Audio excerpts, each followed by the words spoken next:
जय हिंद दोस्तों।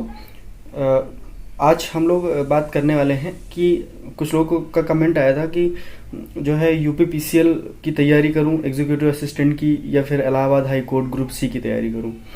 तो चूंकि मैंने दोनों एग्ज़ाम दिए हुए हैं, तो दोनों एग्ज़ाम दिए हुए हैं, यूपीपीसीएल भी दिया था और Allahabad high court group C और ग्रुप डी भी दिया था, दोनों दिए थे।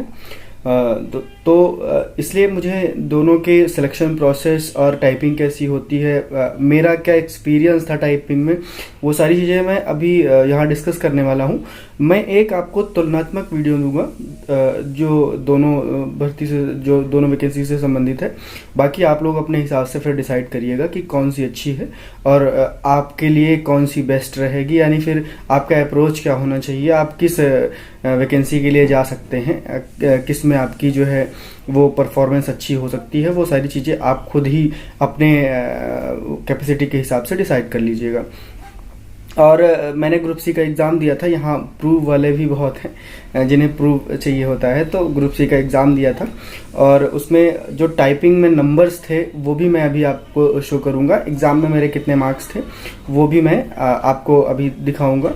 तो चलिए पहले देख लेते हैं कि मेरे एग्ज़ाम में कितने नंबर थे, उसी के बाद ही बात करेंगे, क्योंकि कुछ लोगों का होता है कि पहले उनको प्रूफ चाहिए होता है, उसके बाद ही उन्हें आगे की बातें सुनने में अच्छा लगता है। तो चलिए आइए देखते हैं कि मेरे कितने टाइपिंग में मार्क्स थे और कितना जो है स्कोर था। आप लोगों को दिखा देता हूँ अपने स्टेज फर्स्ट के मार्क्स और टाइपिंग के मार्क्स, सारी चीज़ें अभी मैं आपको यहाँ पे दिखा देता हूँ। प्रूफ भी बहुत ज़रूरी होता है। सोशल मीडिया पे बहुत सारे लोग हैं, इसलिए प्रूफ बहुत ज़रूरी हो जाता है। ये मेरा नाम है, ठीक है। आगे आ जाते हैं, ये मेरे नाम के आगे ये मेरे फादर का नाम हुआ है, ये जगत बहादुर सिंह। आ जाते हैं यही वाली लाइन पकड़ के, नहीं तो लंबी लिस्ट है, मिस हो जाएगा। ये मेरे स्टेज फर्स्ट के मार्क्स हैं, ये लिखा हुआ है स्टेज फर्स्ट मार्क्स। तो ये स्टेज फर्स्ट के मार्क्स हैं, ये स्टेज फर्स्ट के मार्क्स हैं। और ये जो आपको उसके आगे जस्ट आगे दिख रहा है, ये 17.74, ये मेरे हिंदी टाइपिंग के मार्क्स हैं। और जो आपको ये दिख रहा है 9.0726, ये मेरे हिंदी टाइपिंग के मार्क्स हैं। और ये आपको लिस्ट तब मिलती है जब आपका एग्ज़ाम कंप्लीट हो जाता है और लगभग सब लोगों की ज्वाइनिंग हो जाती है।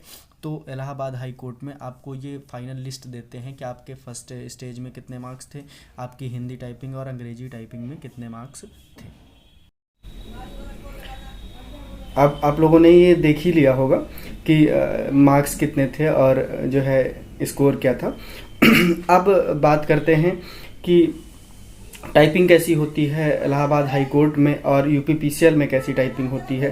पहले तो उसकी बात कर लेते हैं। देखिए, इलाहाबाद हाई कोर्ट में आप लोगों को पता है, सिलेबस आपको पता ही होगा कि 25 नंबर की आपकी मैथ्स आती है, 25 नंबर की हिंदी आती है, 25 की जीएस आती है और 25 की इंग्लिश आती है। इसमें रीजनिंग नहीं आती है और एग्ज़ाम मॉडरेट होता है, बहुत डिफ़िकल्ट एग्ज़ाम नहीं होता है। लेकिन इसमें क्या है, मैं आपको एग्ज़ाम में मैथ्स में बता देता हूँ। खासकर मैथ्स में ये कुछ भी पूछते हैं, कुछ भी इन द सेंस कि जैसे ये आपको पिछली बार एग्ज़ाम हुआ था तो इसमें इन्होंने प्रोबेबिलिटी के 5 से 6 क्वेश्चन रखे थे। प्रायिकता आप लोगों ने इंटर में पढ़ा होगा, जिन लोगों ने मैथ्स ली रही होगी। तो प्रायिकता से 6 क्वेश्चन थे। अब जिनको प्रायिकता नहीं आती है वो समझ लीजिए पहले ही बाहर हो गए, क्योंकि 6 क्वेश्चन अगर आप स्किप करते हैं तो आप बहुत पीछे चले जाते हो। और वहाँ की जो कट ऑफ है वो पिछली बार मुझे नहीं याद है कितनी गई थी, लगभग 70+ ही थी। तो लेकिन आपको पता है कि कट ऑफ से कम आप 5 से 6 नंबर ऊपर रहेंगे तभी आपका सिलेक्शन होगा। और फिर आपकी जो टाइपिंग परफॉर्मेंस है उस पर भी बहुत सारी चीज़ें डिपेंड करेंगी। तो इसलिए जो है इसमें जो एग्ज़ाम है उसमें मैथ्स में आपको अच्छे से प्रैक्टिस करनी पड़ेगी। जैसे क्रमचय, संचय है और प्रोबेबिलिटी है, ये सारे जो चैप्टर्स हैं आपको अच्छे से देखने होंगे। इसमें एडवांस के भी क्वेश्चंस, जैसे आपको इसमें क्वेश्चन देखने के मिलेंगे कोऑर्डिनेट ज्योमेट्री से, निर्देशांक ज्यामिति आपने इंटर में पढ़ा होगा, तो उससे भी आपको मैथ्स में क्वेश्चंस देखने को मिल सकते हैं, ठीक है। बाकी इंग्लिश, हिंदी और सारी चीज़ें तो नॉर्मल ही रहती हैं, उसमें बहुत ज़्यादा बदलाव कुछ भी नहीं होता है, इंग्लिश भी नॉर्मल ही आती है।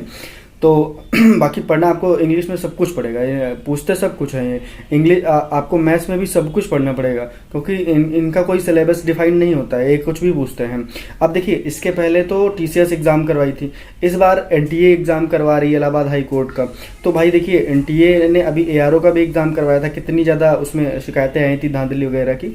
तो अब पैटर्न इस बार चेंज हो जाए तो वो अलग बात है, बाकी जो पिछले साल का जो एग्ज़ाम था हम आपको उस हिसाब से बता रहे हैं। हाँ, अब आते हैं टाइपिंग की बात कर लेते हैं। तो टाइपिंग में जब हमने टाइपिंग दी थी तो इसकी टाइपिंग हुई थी यूपी पीसीएल की टाइपिंग होने के बाद। अब यूपी पीसीएल में 35, इंग्लिश में 35 वर्ड पर मिनट मांगते हैं और हिंदी में 30 वर्ड पर मिनट मांगते हैं। उसमें क्या है, यूपी पीसीएल में कुर्तदेव 010 चलता है और यहाँ पे मंगल इनस्क्रिप्ट चलता है। मंगल में 2 फॉन्ट होते हैं, इसमें यहाँ पे मंगल इनस्क्रिप्ट चलता है और यूपी पीसीएल में कुर्तदेव 010 मिलता है। दोनों ही बिल्कुल अलग हैं। उसमें कुर्तदेव 010 में आपको कोड्स बहुत सारे याद करने होते हैं, लेकिन यहाँ पे टाइपिंग का एक सबसे बड़ा मुद्दा ये बनता है इलाहाबाद हाई कोर्ट में, क्योंकि यहाँ पे जो टाइपिंग है उसमें आपको नंबर मिलते हैं। नंबर आपको यूपी पीसीएल में भी मिलते हैं, लेकिन यहाँ नंबर कैसे मिलते हैं वो मैं आपको बताऊंगा। देखिए, मैंने यूपी पीसीएल क्लियर किया हुआ था, उसकी टाइपिंग हमारी निकल गई थी, इंग्लिश और हिंदी दोनों की क्वालिफाई कर गए थे। उसके लगभग 15 दिन बाद ये टाइपिंग थी। तो हम भाई हिंदी तो नहीं कर पाए थे, क्योंकि वहाँ पे कुर्तदेव करनी थी और 15 दिन में कोई कुर्तदेव से मंगल में स्विच नहीं कर सकता है अगर उसने पहले भी नहीं सीखी है। तो मैंने पहले सीखी नहीं थी, तो इसलिए मेरी हिंदी में तो मुझे 9 मार्क्स ही मिले थे, जैसा हमने आपको दिखाया अभी। और इंग्लिश में मुझे 17 मार्क्स मिले। अब सब लोग सोच रहे होंगे कि सर वहाँ पे आप 35 करके आए तो आपको यहाँ 30 ही वर्ड पर मिनट करना था, फिर भी आपको 17 नंबर क्यों मिले? तो देखिए, 17 नंबर ऐसे मिले हैं क्योंकि यहाँ पे क्या होता है, आप जो यहाँ पे वर्ड हाईलाइट नहीं होते हैं और इनके जो वर्ड्स होते हैं वो बड़े बड़े होते हैं। इंग्लिश में वर्ड हाईलाइट नहीं होने में सबसे बड़ी दिक्कत ये होती है, पता चले ऑडियंस ऊपर लिखा है और नीचे भी लिखा है, आप ऊपर वाली लाइन टाइप कर रहे हैं और कब आपको पता नहीं चला कि आप नीचे वाली टाइप करने लगे। समझ रहे हैं? तो ऐसी ही कुछ मिस्टेक मुझसे भी हुई होगी। टाइपिंग तो जो पैराग्राफ पूरा दिया होता है, आपको यहाँ पे ऐसे टाइपिंग करनी होती है कि एक पूरा पैराग्राफ दिया होता है, उसी पैराग्राफ को आपको एज इट इज़ नीचे टाइप करना होता है। ठीक है, उसी डेस्कटॉप पे आपको ऊपर पैराग्राफ दिया रहेगा और नीचे, जैसे अभी रिसेंटली जो एआरओ का एग्ज़ाम हुआ था उसमें वो एग्ज़ाम जिन लोगों ने भी दिया होगा उनको पता होगा कि टाइपिंग कैसे होती है। लेकिन मैं आपको बता भी दे रहा हूँ कि हाफ स्क्रीन पे आपका मैटर रहेगा और हाफ स्क्रीन में आपको टाइप करना होगा। हाँ, ये यहाँ पे क्या होता है कि ऑटो स्क्रॉल नहीं होता। अगर आपका मैटर बड़ा रहेगा तो आपको एक बार स्क्रॉल भी करना पड़ सकता है। और वर्ड हाईलाइट नहीं होते हैं तो आपको खुद से देखना होता है कि आप किस लाइन में क्या टाइप कर रहे हैं, इसलिए बहुत ही केयरफुली इसको टाइप करना होता है। और अगर आप जितनी गलतियां करेंगे, आपको एक गलती पे आपका 0.1 मार्क्स कटता है। अगर आप 10 गलती करेंगे तो आपका 1 नंबर कट जाएगा। और इसी तरह ऐसे ही हुआ होगा कि हो सकता है मैंने 2-3 लाइन ही मिस कर दी हूँ, ये फिर ऐसा ही भी हो सकता है, क्योंकि इतने 25 में से 17 नंबर मिलने का मतलब ये है कि जाहिर सी बात है मैंने कहीं ना कहीं कुछ ना कुछ तो मिस किया है, गलतियां ज़्यादा की होंगी, तो इसलिए मुझे 17 नंबर मिले थे। और इंग्लिश हिंदी तो हम टाइप ही नहीं कर पाए थे, 2-4 लाइन 5 लाइन ही टाइप किए थे, इसलिए मुझे उसमें 9 ही नंबर मिले। तो और रिटर्न में मैंने आपको अभी दिखाया कि 76 मार्क्स थे। कट ऑफ कितनी थी वो मुझे नहीं पता है, मुझे उसका डेटा भी नहीं मिला, तो इसलिए कट ऑफ की नहीं कह सकते कितनी गई थी। तो ये मैंने आपको एएससी ग्रुप सी का बता दिया। हाँ, जब आप एग्ज़ाम देंगे, एग्ज़ाम आपका क्वालिफाई हो जाएगा, उससे 1.5-2 महीने में आपका टाइपिंग हो जाएगी, 100% हो जाएगी। इनका पूरा सीन यही रहता है। तो Allahabad high court group D का भी मैंने एग्ज़ाम दिया था। देखिए, 5 साल पहले सबसे पहला एक वो होना चाहिए कि पहले एक जॉब मिलनी चाहिए। कोई जॉब छोटी बड़ी नहीं होती, पहले तो हमको जॉब सिक्योर करनी होती है। मैंने एग्ज़ाम दिया था और उसमें मेरे 190 मार्क्स थे, कट ऑफ 193 में गई थी। वो भी मेरे पास प्रूव है, मैं नेक्स्ट वीडियो में करूँगा, नहीं तो वीडियो बहुत लंबा हो जाएगा। अब आ जाते हैं यूपी पीसीएल की बात कर लेते हैं। यूपी पीसीएल में सिलेबस आपको पता ही होगा, आपकी 20-25 नंबर की जीएस आती है, 55 की इंग्लिश आती है, 55 की हिंदी आती है और जो है 45 की रीजनिंग आती है। वहाँ पे क्या था, आपको हाई कोर्ट में निगेटिव मार्किंग देखने को नहीं मिलती है, लेकिन यहाँ पे क्या है, आपको 1/4 की निगेटिव मार्किंग देखने को मिलती है। और सबसे बड़ा फैक्टर होता है कंप्यूटर। 50 नंबर का कंप्यूटर होता है और 50 नंबर के कंप्यूटर में आपको 20 नंबर पाने बहुत ही ज़रूरी होते हैं। और कंप्यूटर में भी निगेटिव मार्किंग होती है। बहुत सारे लोगों ने कमेंट किया था कि कंप्यूटर में भी माइनस मार्किंग होती है। हाँ, बिल्कुल होती है, पूरे एग्जाम में होती है। और पूरे एग्जाम आपको पूरा एग्जाम कंप्लीट करने के लिए 3 घंटे दिए जाते हैं।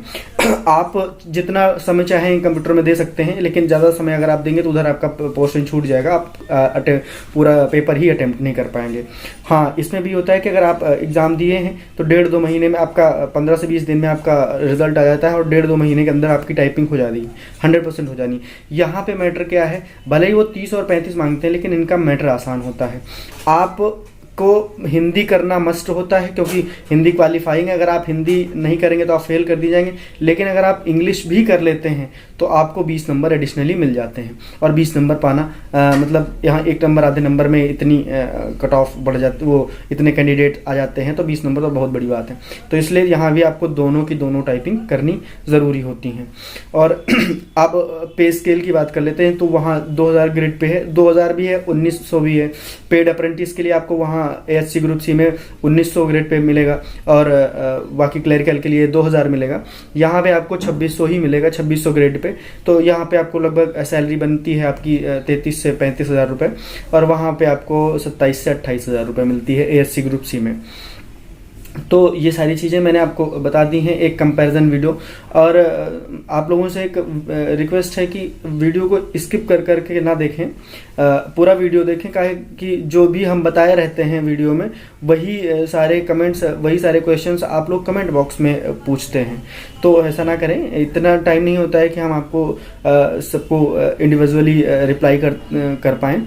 तो वीडियो बिल्कुल आप स्किप ना करें। पूरे आपके जितने भी सवाल आप लोगों ने पूछे थे, दोनों की जो टाइपिंग है और एग्ज़ाम का पैटर्न और कितना टाइम मिलता है, तो वो सारी चीज़ों के बीच में मैंने पूरा अपना बेस्ट दिया है कि आपके सारे सवालों के जवाब मिल जाएं।